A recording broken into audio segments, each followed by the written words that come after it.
Nagawa ko ng lahat ng paraan para mahanap ang umampun sa anak ko. Ngunit walang nakapagturo sa akin. Walang lead ang mga investigador kung sino umampun sa kanya. Si Levi ang pinahanap ko. Matagpuan ko nga siya rito sa bukid nun. Ngunit kahit siya ay wala raw alam sa kinaroroonan ng anak namin. Hindi ko naman siya mapilit na maghanap din dahil nangingilag akong magkaharap kami ng asawa niyang si Maricar. Wala akong nagawa kundi ang bumalik sa Maynila at ipagpatuloy ang buhay ko. Tinanggap ko na lang sa sarili kong hindi kami ang para sa isa't isa. Hinilit kong kalimutan si Levi. After a few years, muli akong nagmahal. Hanggang sa magpakasal at bumuo ng pamilya. Ngunit kailanman, hindi nawaglit sa isip ko ang naging anak namin ni Levi. Walang araw na hindi ko idinasal sa taas na ingatan niyang aking anak kung saan man ito naroroon. Na sana, dumating din ang araw na magkita kaming muli. Several months ago, nakita kami ng isang kakilala sa Europe.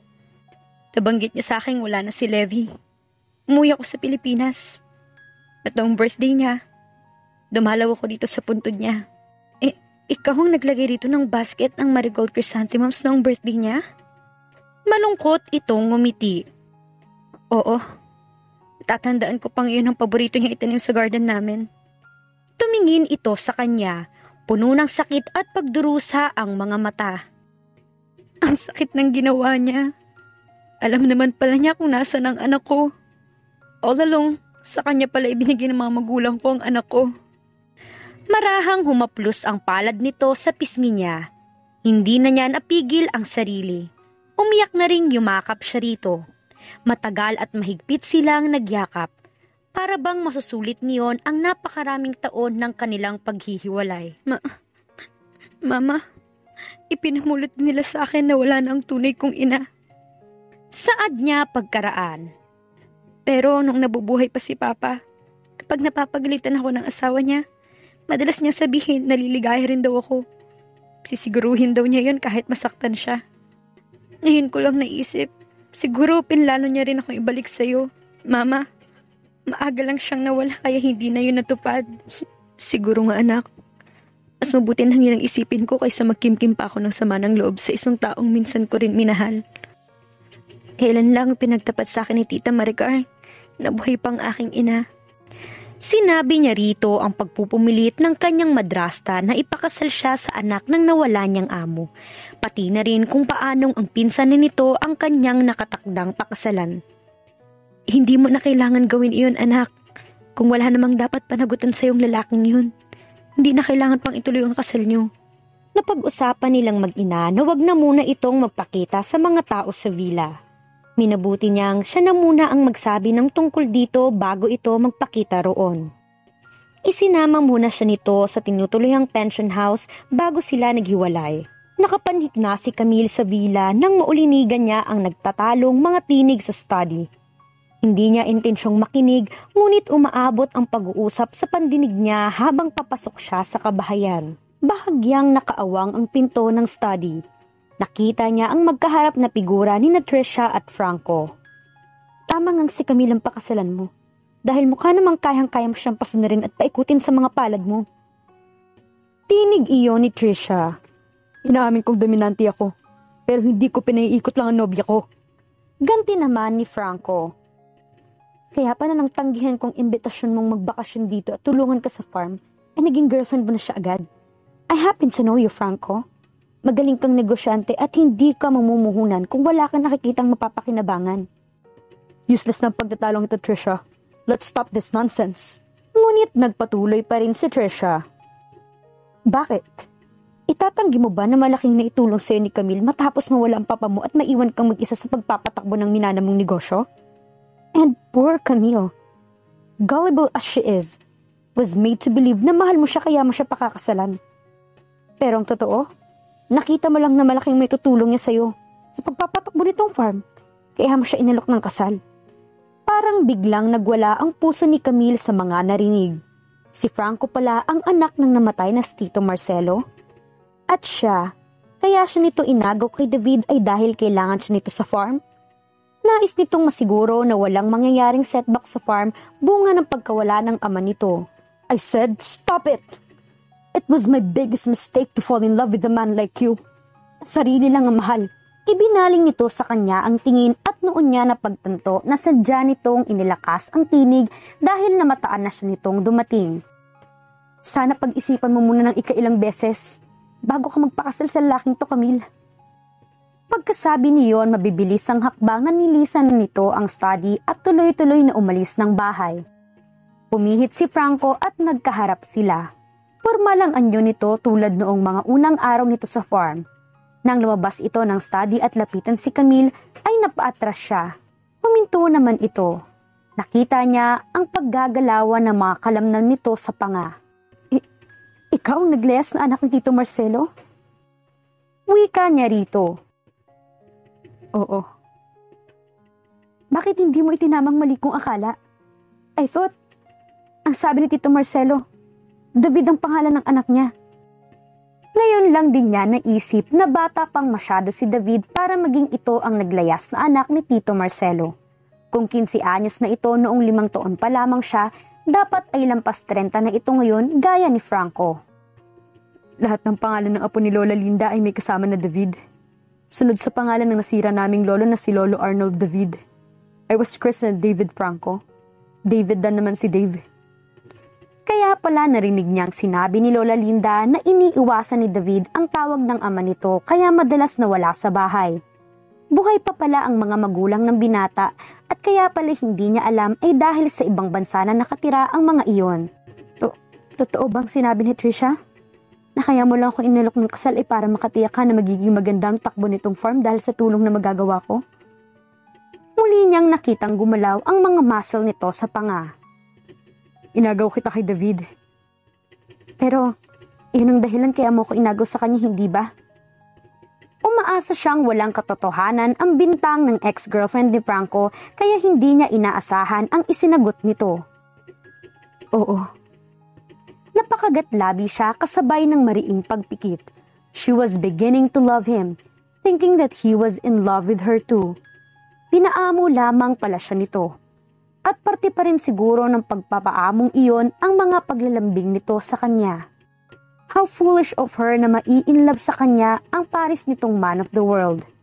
Isang lalaking sanay makisalamuha sa mga babaeng kayang makipagsabayan dito ng talino sa talino. Mga babaeng kasing gaganda at kasing iismarte ni Trisha. At siya, ano ba siya?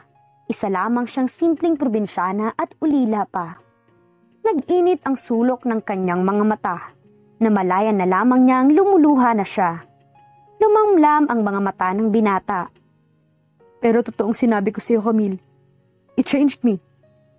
At kaya ako nagpilit pa rin pakasal sa iyo ay dahil natutuhan na kitang mahalin. Maaring hindi ko yun na-realize agad. Pero paniwalaan mo sanang mahal kita. Kay sarap sanang pakinggan kung totoo ang mga sinabi nito. Ngunit paano kung sinasabi lamang nito iyon upang huwag siyang umalis bilang assistant nito sa farm? Nang araw na makita kong mauhuli kayo ni Tita Maricar at Lola Linda sa kwarto ni David, I acted on impulse kaya akong umako sa lugar ng pinsan ko. Dahil silos na silos ako. Hindi ko kayang mapunta ka sa iba o sa kanya for that matter. Patig niyang humihina na ang kanyang depensa dahil sa mga sinasabi nito. Ngunit nakatitiyak ba siya na nagsasabi ito ng totoo? Sana nga. Sana rin ang pagtatapat niya ng totoo ay suklian din ito ng katapatan. Pinag-usapan namin ni David ang dramang iyon para lang makuha ang impormasyon kay Tita Maricar. Fake sana kung sakaling magiging kasal namin. Wala kaming relasyon ng pinsan mo. Then I am relieved. Anitong nagpakawala ng isang pagak na tawa. Akma na namang lalapitan siya nito, ngunit muli siyang umatras. Nahagod nito ng marahasang buhok. Naniniwala ka ba sa mga sinabi ko, Camille? I don't know. Saka na muna tayo mag-usap. Napakarami nang nangyari sa araw na to. I can't take it anymore. Mabilis siyang humakbang paakyat sa hagdan at iniwan na ito. Kinaumagahan, sa harap ng almusal ay sinabi ni Camille kina Lola Linda, Franco at nang kadarating lang na si David ang tungkol sa pagkikita nila ng tunay niyang ina. Ano na ang mangyayari ngayon? Tila hindi makapaniwalang tanong ng matanda. Pupunta po muna kami kay Tita Maricar ngayong umaga. Sabi ni Mama, gusto niyang magkuusap sila ng stepmother ko at para niya rin ipagpaalam niya ako rito ng maayos. Ipagpaalam? Sabad ng hindi ngumingiting si Franco. His eyes remained serious. Hindi niya tuloy mabasa kung ano ang nasa isip nito. Kukunin na niya ako kay Tita Maricar. At paano nang kasal natin? Iyon ang pag-uusapan natin kapag isinama ko si Mama rito mamaya. Palipat-lipat ang tingin ni Lola Linda sa kanila ni Franco. Ngunit hindi na ito nagkomento pa tungkol doon. Bueno, natutuwa akong malaman na buhay pa palang iyong ina, Camille. Mabait pa rin ng Diyos sa iyo. Salamat po, Lola. Pagkaalmusal, nagpaalam siya sa mga ito na pupuntahan na niya ang kanyang ina sa pension house na tinutulayan nito. Nagboluntaryo naman si David na ihatid siya. Tumanggi siya ngunit sinigundahan ito ni Lola Linda. Nang balingan niya si Franco, isang mahinang excuse me lang ang sinabi nito at iniwan na sila. Kapag silosa na naman ako ni Franco. Napapailing na wika ni David habang papunta sila nito sa garahe. Sana totoo. Nilinga siya nito. Bakit mo naman nasabi yan? Sana totoong mahal niya ako. Sinimula na nitong buhayin ang makina ng sasakyan. Ako nang gumagarantiyang mahal ka ng isang yun. Matagal siyang napatira sa amin at ngayon ko lang siya nakitang nagselos. Kahit nga nang makuha ko yung una niyang girlfriend doon, di ko man lang nakitang nainis yan. And what happened to that girlfriend? Napalunok ito. Biglang nagmukhang guilty ang anyo. Pagkuway nagbuntong hininga. Nagpakasal kami. But the marriage didn't work out. Nung mag-migrate sa ibang bansang parents ko, sumama siya sa kanila. Siyang dahilan kaya ako nagpaiwan dito sa Pilipinas. 1 taon nang pinaprocess ang annulment namin. And to think na kay lakas ng loob mong yayain ako ng kasal lang mamroblema ko kay Tita Maricar? Sumbat niya rito. Totoo pala ang sinabi sa kanya ni Franco na hindi siya nito mapapakasalan. Napakamot ito sa ulo. I'm sorry. Ipagtatapat ko rin naman sa'yo kung pumayag ka sa alok ko. Okay lang. Hindi naman talaga ako papahayag sa totoong kasal kung sakali. Pero kay Franco pumayag ka. Hindi niya pinansin ang panunumbat nito. Alam mo bang dahilan ng stepmother ko kung bakit ikaw ang pinagpipilitan niyang makatuluyan ko? Ang akala kasi niya, ikaw ang tagapagmana ni Tito Marcelo. Gusto niya akong gamitin para makasakay rin siya sa kayamanang yun. Really? Kaya pala inis siya kay Franco. Kung alam lang niya. Sa mga negosyo pa lang ng pinsan ko sa Manila, maaari na siyang magbuhay mayaman. Ang akala ko rin noon, ikaw talagang anak ni Tito Marcelo. David din kasi ang tawag niya sa kanyang anak tuwing nababanggit niya yun sa akin. Lahat kaming magpipinsan may nakakabit na David sa mga pangalan namin. Iyon nga ang nasabi sa akin ni Franco.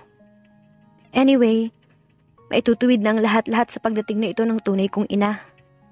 Wala na rin kasalang mangyayari. Bakit naman? It's the least that I can do ngayon makakaalis na ako sa manipulasyon ni Tita Maricar. Hindi mo na ba mahal si Franco? Iba ang isinagot niya rito.